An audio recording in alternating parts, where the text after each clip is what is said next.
Hello viewers, চলে এসেছি অনেক দিন পর একটা নতুন ব্লগ নিয়ে। কেমন আছো সবাই? আমরা কিন্তু বেশ ভালোই আছি। আজকে মিস্টারের পাপার কলিগের মেয়ের ছিল অন্নপ্রাশন, আর সেইখানেই আমরা চলে যাচ্ছি। তো চলো এবার ঢোকা যাক। এই দেখো চলে এসেছি। আজকে আসতে অনেকটা লেট হয়ে গেছে, অলমোস্ট 3:30 পৌনে 4টে প্রায় বাজে। তো ভেবেছিলাম আমরাই লাস্ট ব্যাচ, কিন্তু তা অনেকেই আছে দেখছি। দেখো আমি এভাবে সেজে ফেলেছিলাম। আর এই যে মিষ্টি রানির সঙ্গে গিয়েই আমি কিছু ছবি তুলে নিয়েছিলাম। তো মিষ্টি রানির সাথে ছবি তুলতে আমি খুব ভালোবাসি, আর আমার পোস্ট কুইন মিষ্টি রানি।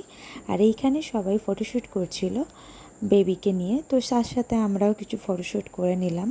এত সুন্দর সেজে গেছি, ছবি তুলবো না বলো? তো তারপর চলে গেছিলাম খেতে। তারপর সেখানে লাঞ্চ সেরে নিলাম, প্রায় বিকেলই হয়ে গেল। আর এখানে মিষ্টাই বেলুন নিয়ে একটু খেলা করছিল। তারপর টায়ার্ড হয়ে ওর একটা আঙ্কেলের কোলে গিয়ে বসে পড়েছিল, কারণ এত লাফাঝাপি করেছে। তারপর টায়ার্ড হয়ে গিয়ে আঙ্কেলের কোলে বসেছিল। আর এই দেখো এবার আমরা চললাম বাড়ি, কারণ বাড়ি গিয়ে মিষ্টাইকে আবার খাওয়ানোর টাইম হয়ে যাচ্ছে। তো বেশ একটা সুন্দর বিকেল কাটলো। আর এই যে সাথে সূর্যাস্ত ফ্রি, তো বেশ ভালোই কাটলো। তো নতুন ব্লগে আবার দেখা হবে, ততক্ষণের জন্য সবাই ভালো থেকো, টাটা।